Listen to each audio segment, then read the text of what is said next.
السلام علیکم ورحمۃ اللہ وبرکاتہ۔ ناظرین، استقبال ہے فکر و خبر اسٹوڈیو میں رضوان احمد ندوی ملکی اور عالمی اہم اور خاص خبروں کے ساتھ۔ تو ناظرین، خبروں کی تفصیلات سے قبل ایک نظر ہیڈ لائنز پر۔ غزہ پر وحشیانہ بمباری کے بعد اسرائیلی مکروہ چہرہ دنیا کے سامنے آشکار۔ پوری دنیا کے عوام اسرائیل کے خلاف متحد، جگہ جگہ مظاہرے اور ریلیاں، لاکھوں افراد سڑکوں پر۔ اسرائیل سے سفیر واپس بلوانے والے ممالک میں اب افریقی ملک چاڈ بھی شامل۔ مقبوضہ مغربی کنارے میں اسرائیلی افواج کی چھاپہ مار کارروائی۔ احد تمیمی، فلسطین اتھارٹی کے مشیر رفعت عالیان سمیت 50 افراد گرفتار۔ دہشت گرد اسرائیل فلسطینیوں پر دہشت گردی پر اکسانے کا لگا رہا ہے الزام۔ غزہ میں ایک مرتبہ پھر بلیک آؤٹ، غزہ کے عوام کا ایک دوسرے سے رابطہ تیسری مرتبہ منقطع۔ سیٹلائٹ تصاویر جاری کرنے والی کمپنی غزہ کی تصویر پر لگا رہی ہیں پابندیاں۔ اسرائیلی فوج کا ایک اور بزدلانہ حملہ، رہائشی عمارتوں پر بمباری کے بعد کم از کم 45 افراد شہید، 10,000 کے قریب پہنچی شہیدوں کی تعداد۔ زمینی حملوں کے دوران حماس نے اسرائیلی فوج کے چھڑائے چھکے 20 ٹینکوں کو تباہ کرنے کی جاری کی ویڈیو۔ غزہ میں اسرائیلی حملوں میں اب تک 75 طبی اہلکاروں کی موت، اقوام متحدہ کے 88 امدادی کارکنان بھی مارے گئے۔ غزہ میں اسرائیل نے پانی کی 7 تنصیبات کو بنایا نشانہ، کئی کنویں تباہ، غزہ کے عوام کے لیے صاف پانی تک رسائی بن گئی مشکل۔ تو ناظرین، بڑھتے ہیں خبروں کی تفصیلات کی طرف۔ اسرائیلی فورسز نے مقبوضہ مغربی کنارے میں رات بھر چھاپوں کے دوران 50 سے زائد افراد کو گرفتار کیا ہے۔ فلسطینی اتھارٹی کے مشیر رفعت عالیان کو اس وقت پکڑا گیا جب وہ ٹیلی ویژن پر براہ راست انٹرویو دے رہے تھے۔ وہیں ایک ممتاز فلسطینی کارکن احد تمیمی کو بھی گرفتار کر لیا گیا ہے۔ اسرائیلی فوج نے کہا ہے کہ اسے دہشت گردی پر اکسانے کے الزام میں گرفتار کیا گیا ہے، اور یہ بات خود دہشت گرد اسرائیل بول رہا ہے۔ تمیمی کو مزید پوچھ گچھ کے لیے اسرائیلی سیکیورٹی فورسز کے حوالے کر دیا گیا ہے۔ اور تمیمی کے بارے میں اگر آپ نہیں جانتے تو ہم آپ کو بتاتے ہیں کہ 2012 میں اپنے بھائی کے دفاع میں ایک اسرائیلی فوج کا مقابلہ کرنے کی، ان کے ساتھ کھڑے ہو کر انہیں مکہ مارنے کی ایک تصویر وہ وائرل ہو گئی تھی، اور یہ ایک مثال بن گئی تھی فلسطینی بچوں کی کہ وہ کس طریقے سے اسرائیلی فوج کا سامنا کرتے ہیں، اور یہ کافی فوٹو وہ کافی وائرل ہوئی تھی۔ اور اس کے بعد وہ احد تمیمی کافی مشہور ہوئی تھی، انہیں پھر بعد میں بھی گرفتار کر لیا گیا تھا۔ 2017 میں اسرائیلی فوجی کو تھپڑ مارنے کے بعد بھی انہیں گرفتار کر لیا گیا تھا۔ اس کے بعد سے وہ اسرائیلی فوج کے رڈار پر تھیں۔ غزہ کے حالات دن بدن بد سے بدتر ہوتے جا رہے ہیں۔ معصوم نہتے فلسطینیوں پر اسرائیل اپنی جارحیت کو جاری رکھے ہوئے ہے۔ غزہ کا بیشتر علاقہ کھنڈر میں تبدیل ہو چکا ہے۔ جنگ کے آغاز کے بعد سے غزہ میں تیسری مرتبہ یہ ہے کہ مواصلاتی نظام ٹھپ ہو گیا ہے، یعنی کہ کسی کو کسی سے رابطہ کرنے کا کوئی موقع نہیں مل رہا ہے، کوئی سہولت نہیں مل رہی ہے۔ وہیں فلسطینی ٹیلی کام کمپنی نے اس بات کی تصدیق کی ہے کہ پورے غزہ میں کنیکٹیویٹی میں کمی آئی ہے۔ وہیں خبر رساں اداروں کو سیٹلائٹ تصاویر فراہم کرنے والی کمپنیاں بھی وہ غزہ کی تصاویر پر پابندی لگا رہی ہیں، اور یہ تب سے شروع ہوا ہے جب سے اسرائیلی فوج نے علاقے میں پیش قدمی شروع کر دی ہے۔ باوجود اس کے کہ یوکرین میں روسی افواج کی اسی طرح کی تصاویر کو پھیلانے میں کوئی مسئلہ نہیں تھا، لیکن اب جس طریقے سے اسرائیل اور حماس کے درمیان جاری جنگ کو لے کر اس طریقے کی وہ تصاویر پر پابندی لگا دی گئی ہے۔ دوسری جانب اسرائیل کی فوج نے اتوار کو رات کا اعلان کیا ہے کہ اس نے غزہ شہر کو گھیرے میں لے لیا ہے اور اس کا محاصرہ کر لیا ہے، اور محصور ساحلی پٹی کو 2 حصوں میں تقسیم کر دیا ہے۔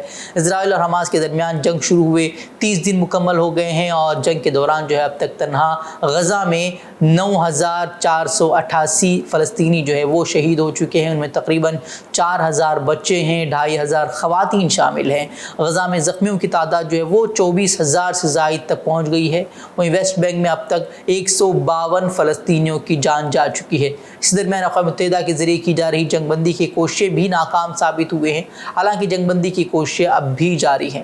قابل ذکر ہے کہ غزہ میں اسرائیل کی شدید بمباری بھی جاری ہے۔ ایک طرف اسرائیلی جنگی طیارے غزہ میں بم برسا رہے ہیں، تو دوسری طرف غزہ میں زمین پر اسرائیلی فورس اور حماس کے درمیان شدید جنگ بھی دیکھنے کو مل رہی ہے۔ پناہ گزین کیمپوں پر اسرائیلی جنگی طیاروں نے بمباری کی ہے۔ پناہ گزین کیمپ پر ہوئے حملے میں 30 سے زائد افراد مارے گئے ہیں، جبکہ 100 لوگ زخمی بتائے جا رہے ہیں، اور بتایا جا رہا ہے کہ یہاں مہلوکین کی تعداد وہ بڑھ سکتی ہے، کیونکہ اب بھی